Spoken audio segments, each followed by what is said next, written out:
DNC Chief Michael Steele had some harsh words about Rush Limbaugh the other day, but it sounds like today he's had a change of heart. Yeah. Because he's been apologizing. He's on his knees to Rush Limbaugh. It's really pathetic. It's so funny because we were talking about yesterday how we were saying that he's the leader of the party. A few people disagreed. Yeah. But Rush. Yeah. And D.L. Hughley had his show, and Michael Steele was on there. And D.L. Hughley made the comment that Rush Limbaugh is the de facto leader of the Republican Party. And Michael Steele goes, no, I'm the de facto leader.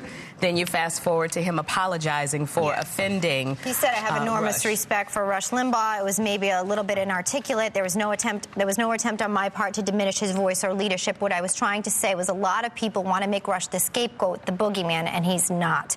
He does what he does best, which is provoke. And he said a bunch of other things in that, but he clearly was trying to make things right. He's afraid of Rush. It's fascinating to watch this. One of the Georgia Representative Phil Gingrey, he criticized Limbaugh back in January. Representative Phil Gingrey, he's Republican. He criticized Limbaugh, and then he apologized. Yeah, they're scared. So I think a lot of people. He's got a lot of listeners. I don't know if it's so much that they're scared of him, but the thing is, it's like when people mess with us. We have a platform here. Rush is on every day, and he can talk about you every single day. Well, and I think people just say, you know what? Rather than get into this particular pool, maybe I'm going to jump at it. The other thing is, if the Republican Party is in the disarray that it seems to be in, Rush Limbaugh seems to be the only one who has a constituency right now. He does have that really strong base of the Conservative Party. There are still people supporting other politicians in the Republican Party. It's not all over the place. Newt Gingrich must be appalled. Newt Gingrich, there was a huge article. Rush Limbaugh is the de facto. He is not. Let me tell you what's happening, okay? Let's break this down.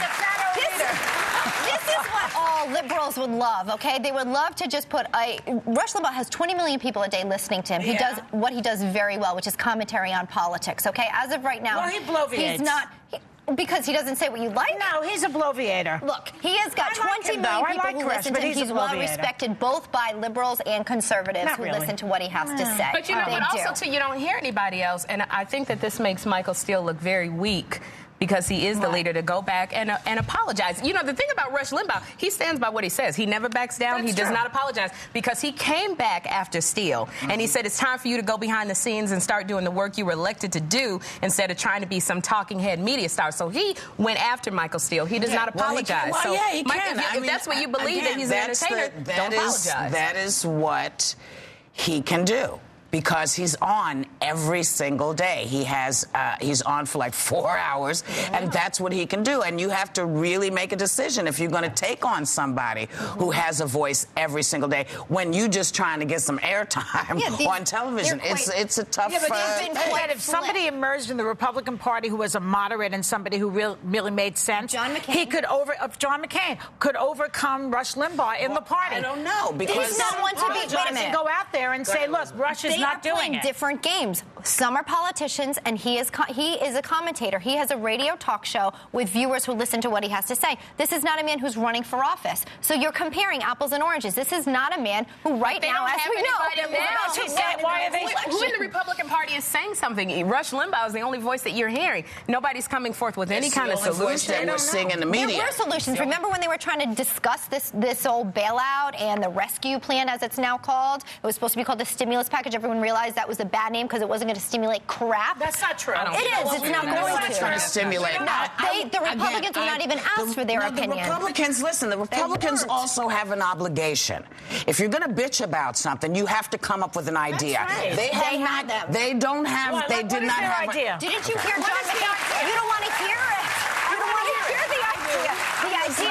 The idea is to not tax more. The idea is to We did that already. No, we have not successfully done that properly. We did it during the Bush administration. They cut the taxes on the rich in this country. Right now, they didn't even entertain that idea. Right now, we are going to enter the largest deficit in history. We have just but we didn't start this largest deficit. Let's look, we're in the toilet. It doesn't matter who it is. It doesn't matter if it's the Republicans or the conservatives or the boogies or the hummy shuckies did it. We are all in the toilet together. Republicans, Democrats, and what's going to have to happen?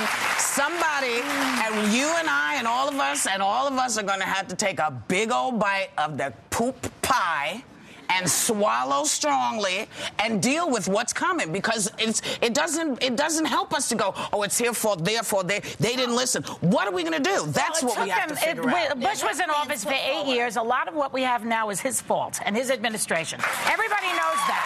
Okay, let's just start from there. All right, this man has been in office under him. Look, you can say, okay, I'll blame the Congress too. Those 8 years were their fault. The last 2 were run by who? Who had the majority? Listen, it's everybody's fault, especially yours, if you don't come right back. We're going even more with Hot Topics.